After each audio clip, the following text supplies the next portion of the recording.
To install your brake, it's very easy. Remove the wheel, remove the old pads and disc, install the new pads and disc, put the wheels back on, and just take the car out for a drive. Guys, check this out.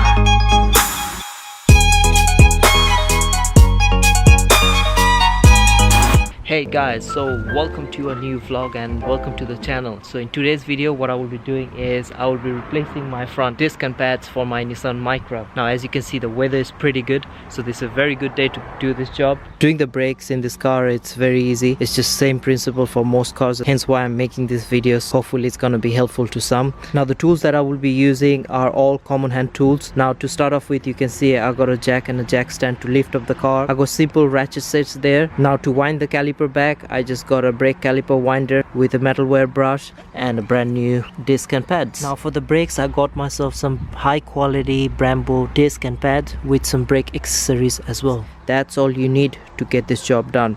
So let's go and let's get started. First, what we're gonna do is loose up the wheel lock so it's easy for us to take the wheels off when the car's up in the air. Now jack up the car and take the wheels off.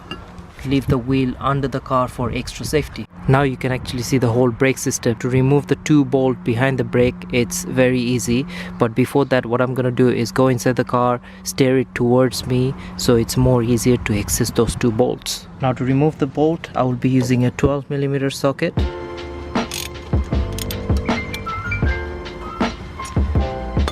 Alright, now you can see the caliper bolt is out, so it's very easy. Just pull it out this way. This is the old brake pads. There's plenty of life left in it. Now I've taken the caliper off. Now before I take the brake disc off, I like to push the piston back now so it's out of the way, and then I will remove the disc. You can see it's a bit dirty in here, so I'm gonna grab myself brake cleaner, put it in a tissue, clean this bit, and then push the piston back. I've just cleaned it with the brake cleaner, and it's not the best job, but at least I know it's a bit clean now. So let me go and let me push this caliper piston back. So what I'm gonna do is grab myself the old pad, put it in there so I don't damage the piston. Use this special tool to push it back. Yeah, you can see it's going in. Sweet.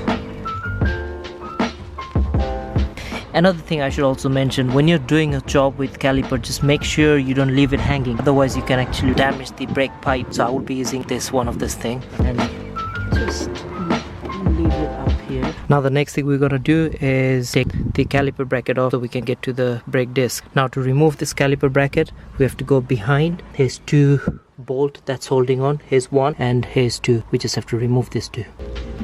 I'm using this 17mm socket set to remove the caliper bolt. So I'm going to be using one of this breaker bar.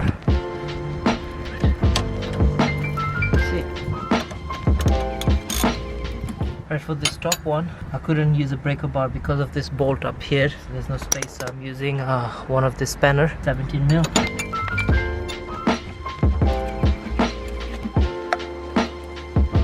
So here's the caliper bracket, it's out.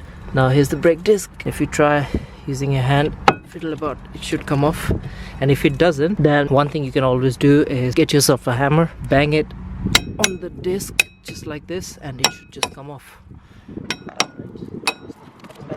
Out. This is by far my most favorite step. So I will be cleaning the whole hub, and I will be cleaning the brake caliper holder. I will be using metalware brush and brake cleaner to get this job done.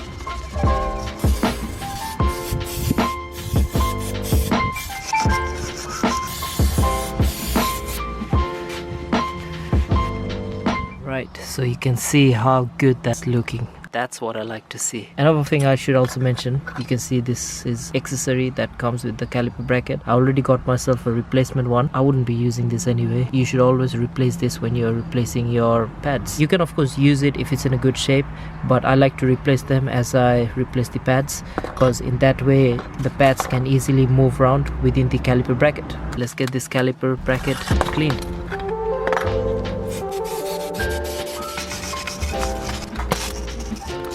Let's look at the caliper bracket.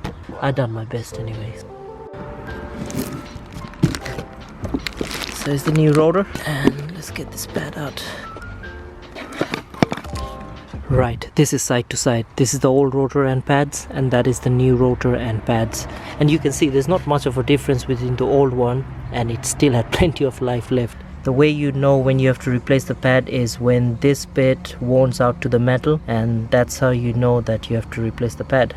And the disc, it's still okay. It would have probably given me another few thousand miles. It's out anyway, so I might as well just get it replaced. One thing I really like about these Brembo brakes are there's some sort of coating that they use on these rotors. Now I don't know what it is, but for some reason they don't really rust easy, whereas this rotor, you can see it's all rusted on the side. So you can get that resprayed if you want, but I'm just too lazy to do it. So I like to pay a bit more and just get a better brake, and I think Brembos are the ones. Now before putting the rotor back on, I like to use a bit of copper grease in here. It's easier for the rotor to come out for next time. When installing the rotor, put the wheel lock on the rotor so the rotor holds on while you're installing the brake caliper holder.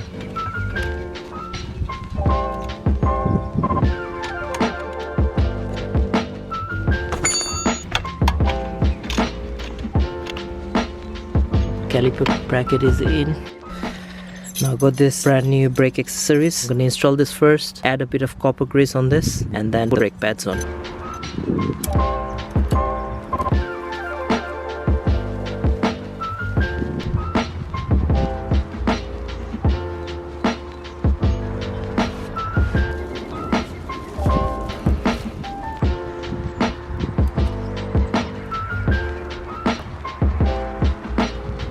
Right, so you can see the new brake pads are in, and I had a bit too much of copper grease, but that's okay.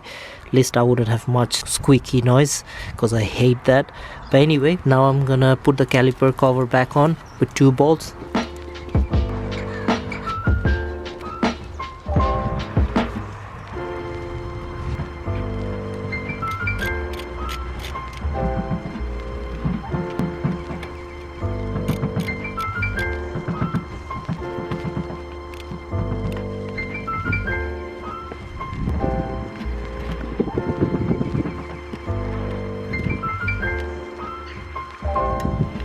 Installation is now complete on this side, and I have also done passenger side as well, but it's the same thing. I haven't recorded it, and you can see the weather is wet and I have just soaked myself. Now the next step is put the wheels back.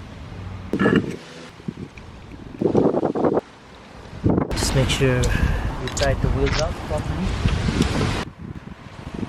Right, so the wheels are on, and this is one more thing we need to do. Get in the car, we have to pump the brakes few times. Now when it comes to pumping the brake, just make sure this is something you do. If you don't follow these procedures, you wouldn't have no brake whatsoever. Just pump it few times. After that, take it for a test drive, and that's it.